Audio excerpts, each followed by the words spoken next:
الشيطان الرجيم بسم الله الرحمن الرحيم. Mau tanya Ustadz berkaitan pinjaman di bank konvensional. Saat ini saya mempunyai pinjaman di salah satu bank.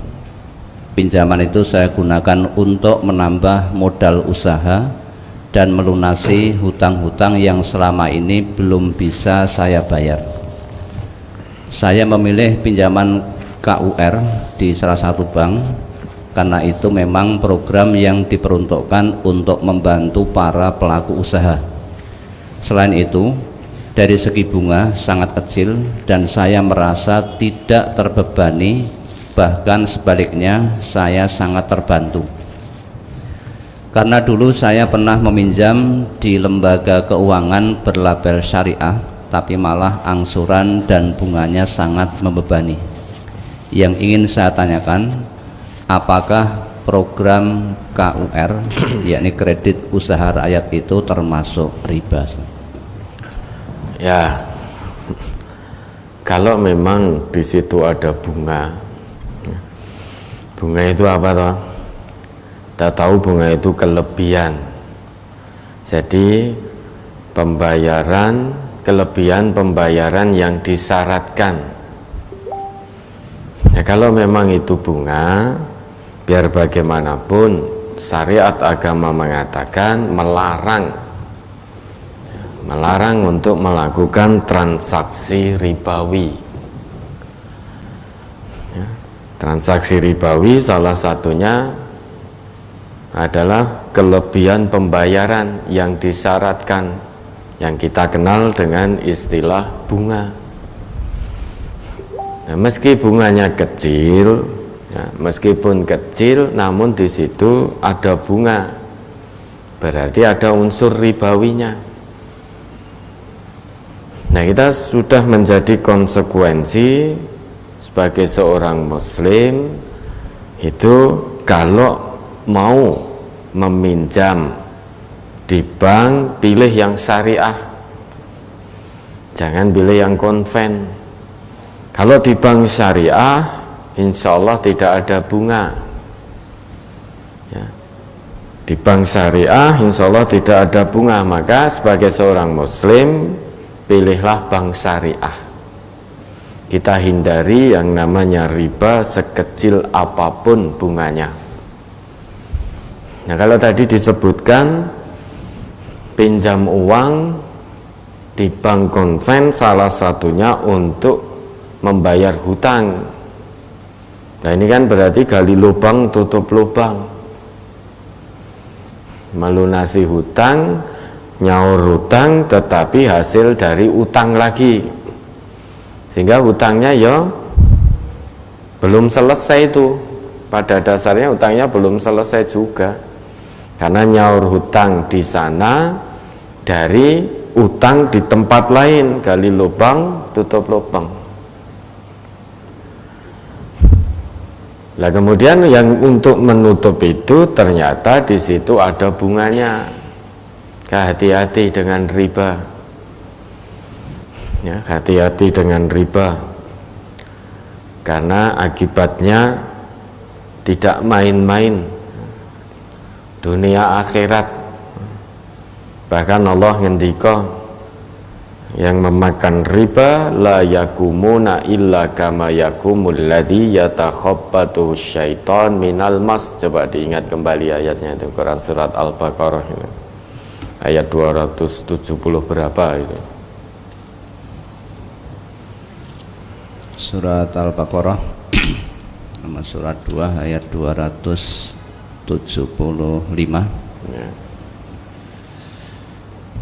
A'udzu billahi minasyaitonir rajim.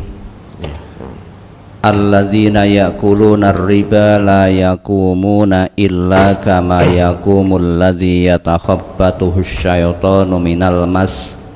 Dzalika bi annahum qalu innamal bai'u mislur riba wa ahallallahu al-bai'a wa harrama ar-riba faman ja'ahu mau'izatum mir rabbih fantaha falahu ma salaf wa amruhu ilallah wa man 'ada fa ulaika ashabun narihum fiha khalidun.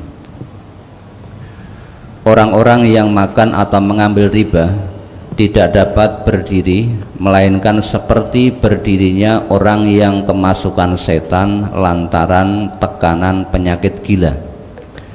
Keadaan mereka yang demikian itu adalah disebabkan mereka berkata atau berpendapat sesungguhnya jual beli itu sama dengan riba, padahal Allah telah menghalalkan jual beli dan mengharamkan riba.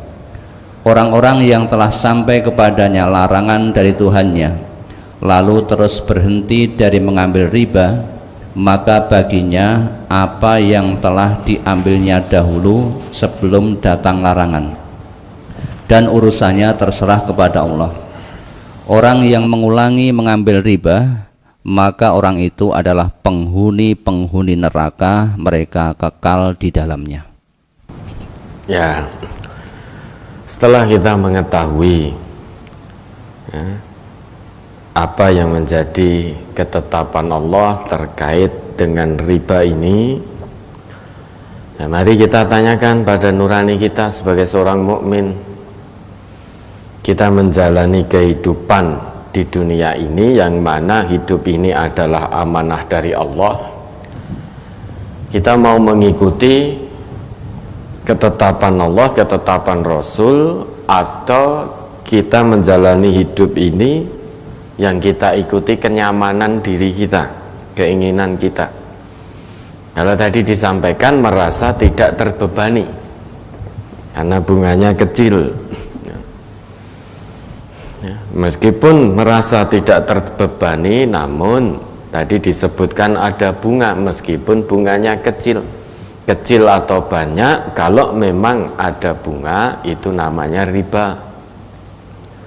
Sedangkan Allah ngendika bahwa orang-orang yang memakan riba itu tidak bisa berdiri, kecuali berdirinya sempoyongan, seperti orang yang kerasukan setan itu berdirinya sempoyongan. Dan nanti di akhirat disiapkan oleh Allah menjadi penghuni-penghuni neraka jahanam, kekal di dalamnya. Maka mari kita mau nuruti aturan Allah atau mau menuruti kenyamanan, keinginan hati kita. Tentu sebagai seorang muslim, seorang mukmin, yang menjadi pedoman hidup kita, kompas hidup kita adalah apa yang datang dari Allah dan yang datang dari Rasulullah. Itu yang menjadi kompas, sekalipun ketetapan Allah, ketetapan Rasulullah bertentangan dengan keinginan kita sebagai manusia.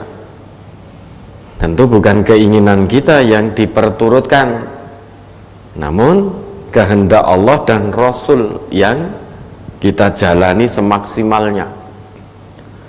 Di samping itu, dalam sabdanya Rasul juga pernah bersabda bahwa Rasulullah itu melaknat akilar riba, pemakan riba, wa mukilahu, pemberi riba, wa katibahu, pencatat transaksi ribawi, wa syahidaihi, dan juga dua orang saksinya. Kemudian hadis itu ditutup oleh Nabi, hum sawa, mereka itu sama saja, ya, sama-sama mendapat laknat dari Rasulullah Sallallahu Alaihi Wasallam, entah itu yang memakan riba atau yang memberi riba, atau pencatat transaksi ribawi, atau saksinya, yaitu yang menyaksikan transaksi ribawi. Kata Nabi, hum sawa, mereka sama saja. Artinya sama-sama mendapat laknat dari Nabi, dari Rasulullah. Nah, tentu kita sebagai umatnya Nabi Muhammad, beriman kepada Allah dan hari akhir, tentu menjadikan Nabi sebagai suri tauladan. Kalau Nabi saja melaknat 4 golongan yang terlibat dalam praktek ribawi tadi, tentu kita akan berusaha agar tidak mendapatkan laknat dari Nabi. Nah, makanya orang yang beriman, seorang muslim, sudah menjadi konsekuensinya milih bank yang syariah, jangan yang konven. Karena konven jelas di situ sudah jelas ada bunganya, dan bunga itu riba. Tentu kita tidak menginginkan mendapatkan keuntungan dunia yang sifatnya semu, menipu sementara, namun ancamannya rekoso. Di akhirat nanti saat kita pulang di kampung halaman kita, kan kampung halaman manusia itu sama semua, yaitu kampung akhirat. Sana akan rekoso. Hanya ketika di dunia mengejar keuntungan yang menipu ini, sehingga larangan Allah, larangan Rasulullah dilanggar, diterjang demi mendapatkan keuntungan dunia yang sedikit, mata'ul ghurur, keuntungan yang menipu, mata'un qalil, keuntungan yang sedikit dan pasti sirna akan habis, akan kita tinggalkan. Dunia dengan segala keindahannya ini pasti akan kita tinggalkan. Maka hidup yang sementara ini, amanah dari Allah ini, kita gunakan sebaik-baiknya dalam ketundukan penuh kepada Allah dan Rasulnya. Ya, mudah-mudahan bisa dipahami. Ada lagi?